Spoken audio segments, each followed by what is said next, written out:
जम्मू कश्मीर का पुंछ जिला line of control से सटा हुआ है। ये वही इलाका है जो अक्सर आतंकवादियों की घुसपैठ और पाकिस्तान की ओर से किए जाने वाले सीज फायर उल्लंघन के कारण चर्चा में रहता है। बुधवार को यहाँ रिकॉर्ड तोड़ मतदान हुआ। पुंछ से देखिए हमारे सहयोगी जितेंद्र दीक्षित की ग्राउंड रिपोर्ट।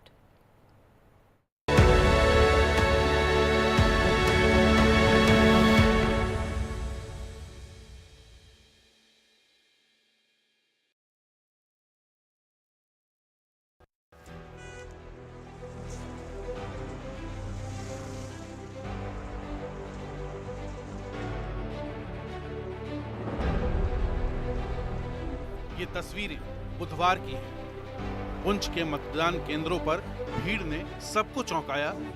वहां 74% तक मतदान हुआ। ये वही पुंछ है जहां अब से चंद साल पहले तक लोकतंत्र को जिंदा रखने के लिए घरों से मतदान केंद्र की ओर निकले लोगों को जोखिम का सामना करना पड़ता था। अक्सर ये इलाका गोलियों और धमाकों की आवाज से दहल उठता था। यूनियन टेरिटरी जम्मू कश्मीर का लगभग पूरा पश्चिमी हिस्सा सरहद से सटा हुआ है।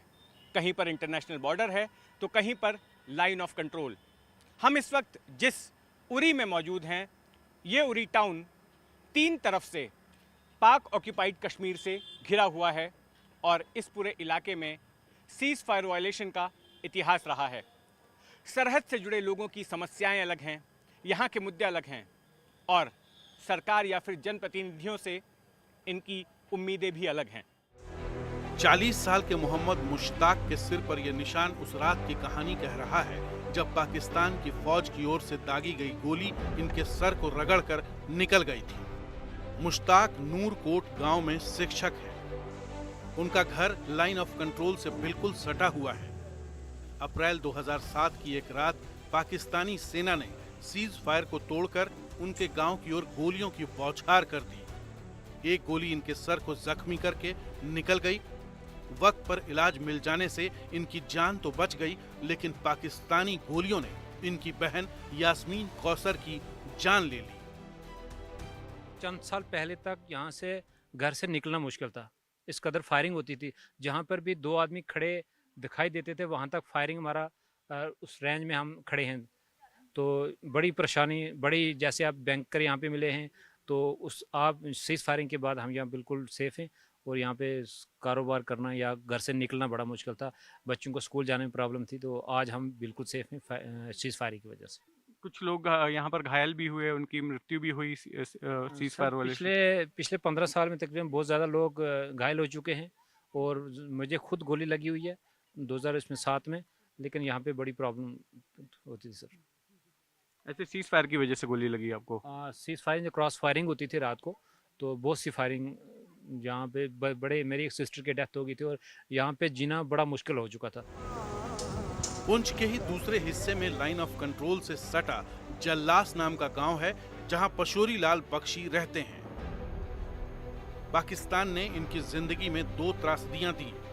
एक तो मई 2002 में पाकिस्तान से आए आतंकियों ने आर्मी क्वार्टर्स में जो नरसंहार किया था उसमें इनके भाई हंसराज भी मारे गए थे, जो कि सेना में नायब सूबेदार थे। दूसरा, पाकिस्तानी सेना की ओर से दागे गए गोलों ने इनका घर तो तबाह किया ही, उन गोलों के कई छर्रे इनके शरीर में घुस गए जो आज तक मौजूद हैं। अक्सर इन्हें अस्पताल के चक्कर लगाने पड़ते हैं। सर मैं ऐसे ही बैठा था घर पे अचानक बैठे थे। कितने बजे का वक्त था? 8:30 बजे सर, 8:30 बजे सुबह का। तो बस बहुत से अचानक से गोला आया, तो बस मेरी आंतड़ियाँ बाहर आ गई। फिर हॉस्पिटल ले गए, फिर ऑपरेशन हुआ, फिर 1 महीना हॉस्पिटल में रहा, फिर घर आ गए, फिर दोबारा फिर तकलीफ बन गई। एक स्प्लिंटर था उनके, फिर मैंने बख्शी नगर में दोबारा ऑपरेशन करवाया जी, फिर तो मैं वेंटिलेटर पर रखा 1 महीना। तो आपकी बॉडी में अभी भी स्प्लिंटर्स फंसे हुए हैं? हाँ सर, अभी भी हैं सर। ये इधर फिंगर में है, एक घुटने में है, ये घुटने में, ये फिंगर में। और पीठ में भी हैं आपके? हाँ सर, पीठ में भी। एक स्प्लिंटर मैंने सुना आपकी आंख में भी। हाँ सर, लेंस डाला था पठानकोट में डॉक्टर केडी सिंह ने। ये जो स्प्लिंटर का निशान है ये मैं पिलर के साथ जब गोला लगा ना, उसने मुझे धक्का जब देता है ना, पिलर के साथ लगा। फिर मेरी आंखों में लाइट चली गई। फिर पठानकोट में गया तो मैंने लेंस डाला तो फिर लाइट आई। ये बताइए कि क्या तब से लेके अब तक आपको बार बार अस्पताल का दौरा चल रहा है, बार बार आपको? हाँ सर, दवाई खाता हूँ सर, जब भी तकलीफ हो जाती है दवाई खाता हूँ। अभी जो ये डला है ये बहुत दर्द करता है, पता नहीं क्या डाला मुझे, तो बेहोश था, ये बहुत दर्द करता है बस। 1 अक्टूबर 2014 को पिछले विधानसभा चुनाव से ठीक 2 महीने पहले पाकिस्तानियों की ओर से संघर्ष विराम को तोड़ने के कई मामले सामने आए, जिनमें सुरक्षा कर्मियों सहित 8 लोग मारे गए और 94 लोग घायल हो गए। जल्लास गांव में रहने वाले एक शिक्षक बताते हैं कि पाकिस्तानी सेना जब सीज फायर तोड़ती थी तब इस गांव में कोहराम मच जाता था। उनकी गोलियों ने स्कूल में पढ़ रहे नन्हे बच्चों को भी नहीं बख्शा। जब यहाँ पर शेलिंग होती थी 1999 में, तो इस गांव के 3 लोग, रमेश चंद्र छिब्बर जी, भाई पूरनचंद जी और अब्दुल हमीद जी, जो खेती बाड़ी करते हुए इसी स्कूल से 200 मीटर की दूरी पे मारे गए थे। वो पाकिस्तान के शेल से हिट हुए। और ऐसे ही एक बच्चा जो क्लास 5th में पढ़ता था, इस स्कूल का फीडिंग स्कूल था, प्राइमरी स्कूल धड़ा, उसके अंदर वो क्लास में बैठे बैठे पाकिस्तान की गोली से मारा गया था। 725 किलोमीटर लंबी एलओसी के पास बसे ऐसे गांवों में पाकिस्तानी गोलियों से लोगों के मारे जाने का एक लंबा इतिहास रहा है। 2003 में भारत और पाकिस्तान के बीच संघर्ष विराम समझौता हुआ था। कुछ दिनों तक तो समझौते पर अमल किया गया, लेकिन 2008 के बाद फिर से गोलियां चलानी शुरू हो गईं। 2012 से संघर्ष विराम तोड़ने के मामले बेतहाशा बढ़ गए। केंद्रीय गृह मंत्रालय के आंकड़ों के अनुसार 2018 और 2020 के बीच संघर्ष विराम तोड़ने के 10,752 मामले सामने आए। इनमें 72 सुरक्षाकर्मी और 70 नागरिक मारे गए। आमतौर पर पाकिस्तानी सेना इस तरह के संघर्ष विराम का उल्लंघन आतंकवादियों को भारतीय सीमा में घुसपैठ कराने के लिए करती रही। जम्मू कश्मीर से अनुच्छेद 370 को निरस्त करने के बाद एक बड़ा घटनाक्रम हुआ। 25 फरवरी 2021 को भारत और पाकिस्तान ने ऐलान किया कि इंटरनेशनल बॉर्डर और लाइन ऑफ कंट्रोल पर सीज फायर करने के लिए जो पिछले समझौते किए गए थे, उनका सख्ती से पालन किया जाएगा। इस सिलसिले में दोनों देशों के director general of military operations यानी कि DGMO के बीच बैठक भी हुई। आज सरहदी इलाकों में आसानी से चुनाव हो पा रहे हैं, तो उसके पीछे ये कारण भी मुख्य माना जा रहा है। चुनाव के लिए पूरे पुंछ जिले में कुल 483 मतदान केंद्र थे, जिनमें से 204 मतदान केंद्र संवेदनशील थे। 12 मतदान केंद्र बॉर्डर के तारों के दूसरी तरफ बनाए गए।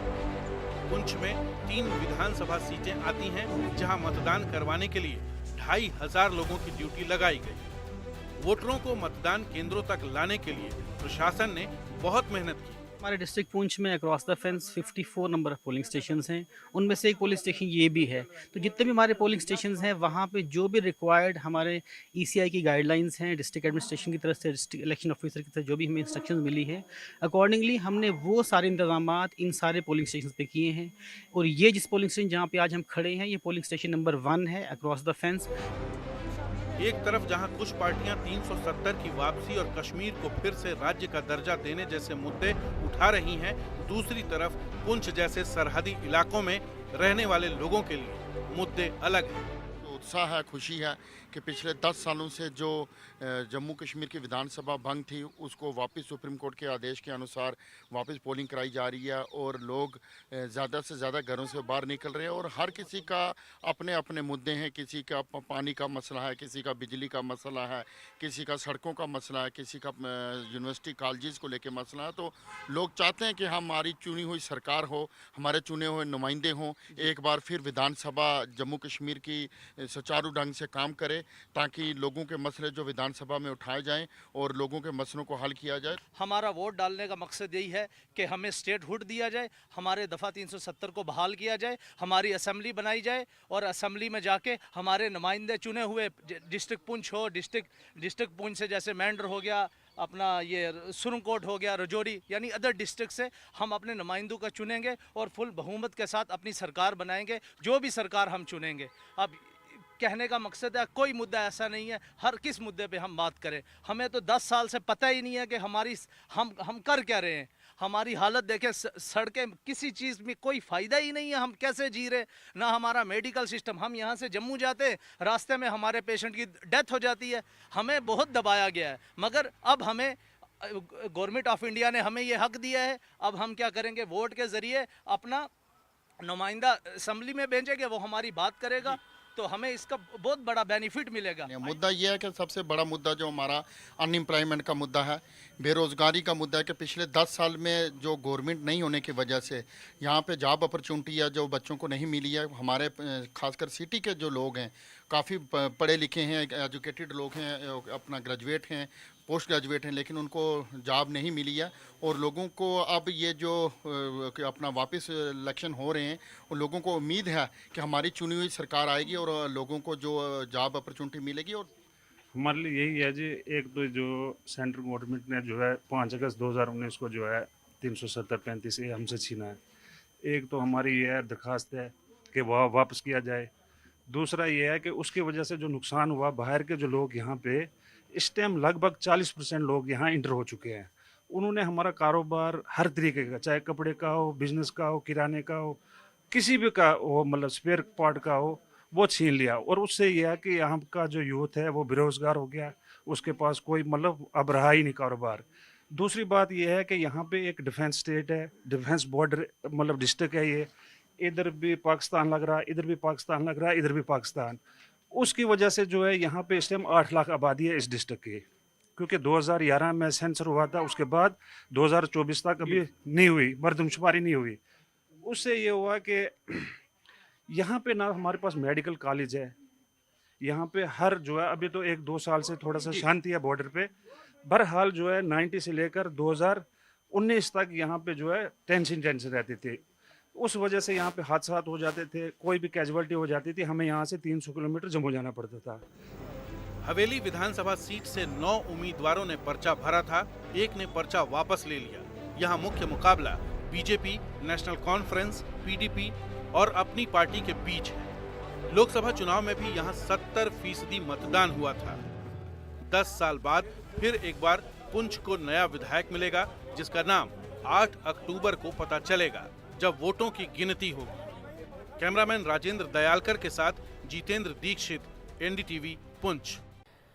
जम्मू कश्मीर में तीसरे चरण का मतदान 1 अक्टूबर को होना है। जिन इलाकों में वोट पड़ेंगे वो ज़्यादातर सीमावर्ती इलाके हैं, इसलिए संवेदनशील भी हैं। उत्तरी कश्मीर में लड़ाई ज़्यादा दिलचस्प है क्योंकि सभी पार्टियां एक दूसरे को बीजेपी की टीम बता रही हैं। इंजीनियर रशीद पर आरोप लगे हैं कि उनके पीछे बीजेपी की शय है, लेकिन अब इंजीनियर रशीद कह रहे हैं कि सबकी पोल खुल चुकी है। सवाल है कि क्या जम्मू कश्मीर में आखिरी चरण की लड़ाई में मुकाबला बीजेपी, उसके एजेंट्स बताए जाने वाले दलों या फिर इंडिपेंडेंट्स और नेशनल कॉन्फ्रेंस में है, या फिर लड़ाई अंदरूनी और बाहर वालों के बीच की है। मुझे सबका एहतराम है, लेकिन लोगों की बात तो करनी है। ऐसा नहीं हो सकता कि फारूक अब्दुल्ला, अल्ताफ बुखारी का सपोर्ट भी असेंबली में ले, बड़गाम में, और बीजेपी का एजेंट औरों को बताए। अब ये लोग एक्सपोज हो चुके हैं। जम्मू कश्मीर के चुनाव को कोई स्वाभिमान की लड़ाई बता रहा है तो कोई स्थानीय और बाहरी लोगों के बीच का मुकाबला बता रहा है। घाटी के राजनीतिक दल याद दिला रहे हैं कि पिछले 10 सालों से बाहरी लोग उन पर हुकूमत कर रहे हैं। जम्मू कश्मीर में जो सरकार बनेगी एक सेकुलर सरकार बनेगी, और पीडीपी के बगैर जम्मू कश्मीर में कोई भी सेकुलर सरकार नहीं बन सकती। पीडीपी की मदद के बगैर जम्मू कश्मीर में कोई भी सेकुलर सरकार नहीं बनेगी। आतंक और जम्मू कश्मीर का रिश्ता पुराना है। तीसरे चरण में जिन इलाकों में अक्टूबर 1 को वोट डलेंगे उनमें कई संवेदनशील इलाके हैं। आखिरी चरण में बांदीपुरा, कुपवाड़ा और बारामूला में 16 सीटों में और जम्मू, सांबा, कठुआ और उधमपुर में 24 सीटों पर वोट डाले जाएंगे। उधर केंद्रीय गृह मंत्री अमित शाह ने उधमपुर की रैली में एक बार फिर दोहराया कि धारा 370 नहीं लौटेगी। चुनाव बहुत महत्वपूर्ण। अगर इस चुनाव में जिन्होंने जम्मू कश्मीर को 40 साल तक आतंक की परछाई में रखा, वो चुनकर आए तो यहाँ पर पाकिस्तान के इरादों की जीत होगी, पाकिस्तान की। वैसे दूसरे चरण में मतदान दोबारा कम हुआ। अब इसके लिए क्षेत्रीय राजनीतिक दल केंद्र को जिम्मेदार ठहरा रहे हैं। मरकज की हुकूमत ने एक और गलती भी की, उन्होंने वो डिप्लोमेट्स की टीम लाई और वो शायद ये दिखाना चाहते थे श्रीनगर के हवाले से कि देखो जी श्रीनगर में इतनी बड़ी तब्दीली आई, तो श्रीनगर के लोग चाहते नहीं थे कि उनको इस तरह इस्तेमाल किया जाए। जम्मू कश्मीर के राजनीतिक दलों पर अक्सर ये आरोप लगते रहते हैं कि जब भी कोई मुश्किल का दौर जम्मू कश्मीर पर आता है तो वो दिल्ली की ओर देखते हैं, लेकिन 2019 के बाद राजनीति में यहाँ पर बदलाव देखने को मिल रहा है। अब ये दल अपने अंदर ही विकल्प ढूंढ रहे हैं और इसका साफ साफ जो एक नतीजा है वो तीसरे चरण के मतदान में भी दिखाई पड़ रहा है। नई दिल्ली से नीता शर्मा, NDTV इंडिया के लिए।